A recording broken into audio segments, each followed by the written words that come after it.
വാർത്തകൾ വിശദമായി. വയനാട്ടിലെ മുണ്ടക്കൈ ചൂരൽമല മേഖലയിൽ നേരിട്ടെത്തി ദുരിതം കണ്ടറിഞ്ഞ് പ്രധാനമന്ത്രി നരേന്ദ്രമോദി. കേരളത്തിനൊപ്പം ഭാരത സർക്കാരുണ്ടെന്ന് വയനാട് കളക്ടറേറ്റിൽ വെച്ച് നടന്ന അവലോകന യോഗത്തിന് ശേഷം പ്രധാനമന്ത്രി പറഞ്ഞു. പുനരധിവാസം നാടിന്റെ ഉത്തരവാദിത്വമാണ്. ദുരിതബാധിതർക്കൊപ്പം നിൽക്കുക എന്നതാണ് പ്രാധാന്യം. ദുരന്തമുഖത്ത് എല്ലാവരും ഒന്നിച്ചു നിന്നു. കേരളത്തിനൊപ്പം കേന്ദ്രമുണ്ട്. എല്ലാ വിവരങ്ങളും കേന്ദ്രത്തിന് നൽകാൻ മുഖ്യമന്ത്രിയോട് പറഞ്ഞിട്ടുണ്ടെന്നും അദ്ദേഹം പറഞ്ഞു.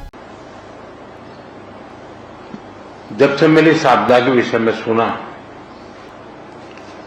तब से मैं लगातार यहां संपर्क में रहा हूं,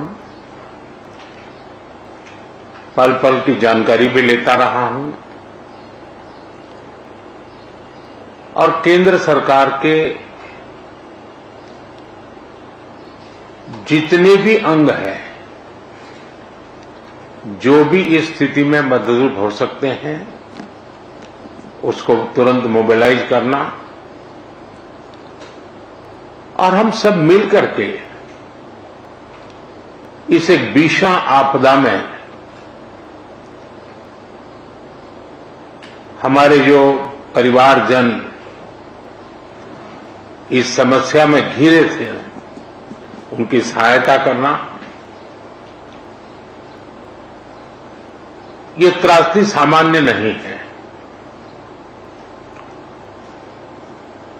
सैकड़ों परिवार के सपने उजड़ गए हैं।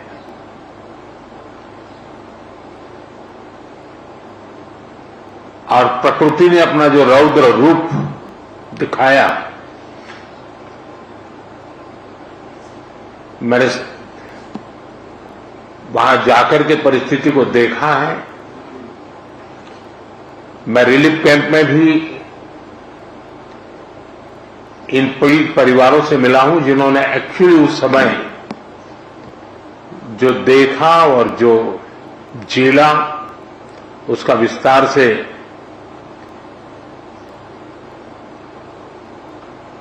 पूरा विवरण मैंने उनसे सुना है। मैं अस्पताल में भी उन सभी मरीज से मिला हूं जो इस आपदा के कारण अनेक प्रकार की चोट के कारण बहुत ही मुसीबत का समय बिता रहे हैं।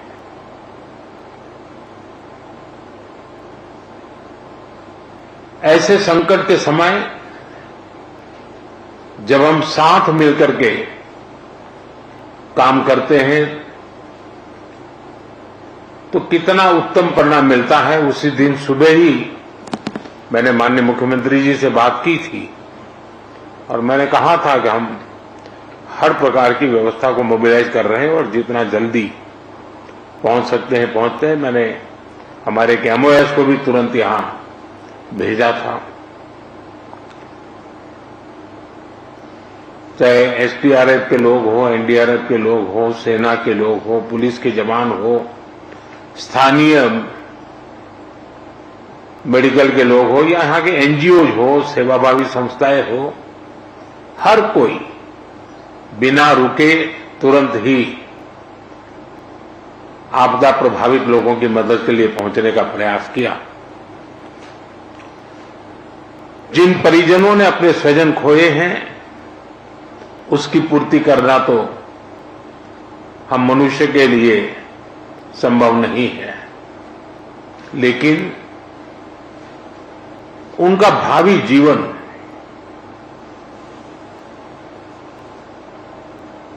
उनके सपने चूर चूर न हो जाए, ये हम सबका सामूहिक दायित्व है।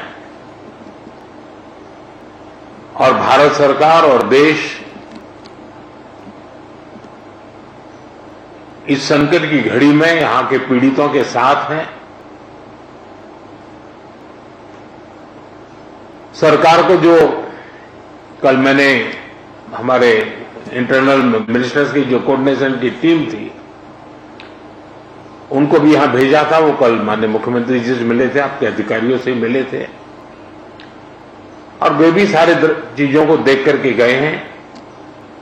और जैसा माननीय मुख्यमंत्री जी ने मुझे बताया है कि वो एक पूरा डिटेल में मेमोरेंडम भेजेंगे और मैं विश्वास दिलाता हूं इन परिजनों को भी कि वे अकेले नहीं हैं।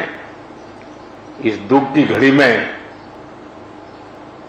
चाहे राज्य सरकार हो, केंद्र सरकार हो या देश के जन जन नागरिक हो, हम सब उस संकट की घड़ी में उनके साथ हैं।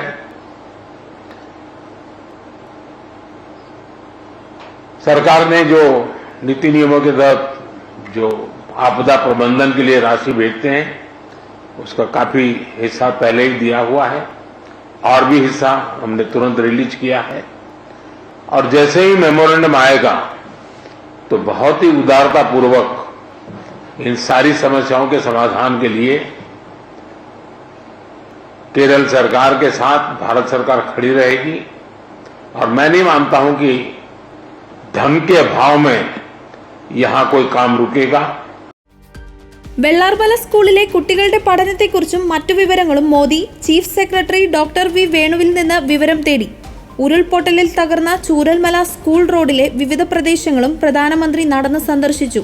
മുഖ്യമന്ത്രി പിണറായി വിജയൻ, ഗവർണർ ആരിഫ് മുഹമ്മദ് ഖാൻ, കേന്ദ്രമന്ത്രി സുരേഷ് ഗോപി, സംസ്ഥാന chief secretary doctor V Venu എന്നിവരും പ്രധാനമന്ത്രിക്കൊപ്പമുണ്ടായിരുന്നു.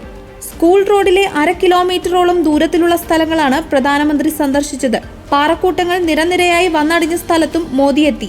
അരമണിക്കൂറോളം ചൂരൽമലയിലെ ദുരന്ത മേഖല സന്ദർശിച്ച ശേഷം പ്രധാനമന്ത്രി ബെയ്ലി പാലത്തിലേക്ക് കയറി. പാലത്തിലൂടെ നടന്ന പ്രധാനമന്ത്രി രക്ഷാദൌത്യത്തിൽ പങ്കാളിയായ ഉദ്യോഗസ്ഥരുമായി സംസാരിച്ചു. NDRF, SOG ഉദ്യോഗസ്ഥരുമായും സംസാരിച്ചു. പാലത്തിന്റെ മറുകരയിലുള്ള ഉദ്യോഗസ്ഥരെയും കണ്ട ശേഷമാണ് പ്രധാനമന്ത്രി ചൂരൽമലയിൽ നിന്ന് മടങ്ങിയത്. സ്കൂൾ റോഡിൽ വെച്ച് ADGP MR അജിത് കുമാർ രക്ഷാപ്രവർത്തനത്തെക്കുറിച്ചും ദുരന്തത്തെക്കുറിച്ചും വിശദീകരിച്ചു.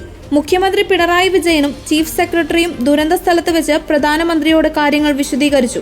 ആകാശ നിരീക്ഷണം പൂർത്തിയാക്കിയ ശേഷം ഉച്ചയ്ക്ക് 12:15ഓടെയാണ് കൽപ്പറ്റ SKMJ സ്കൂൾ ഗ്രൗണ്ടിൽ ഹെലികോപ്റ്റർ ഇറങ്ങിയത്. 2 ഹെലികോപ്റ്ററുകളാണ് കൽപ്പറ്റയിലെ ഹെലിപാഡിൽ ഇറങ്ങിയത്. തുടർന്ന് 12:25ഓടെയാണ് റോഡ് മാർഗം കൽപ്പറ്റയിൽ നിന്ന് ചൂരൽമലയിലേക്ക് എത്തിയത്. ഇന്ന് രാവിലെ 11 മണിയോടെയാണ് മോദി കണ്ണൂർ വിമാനത്താവളത്തിലെത്തിയത്.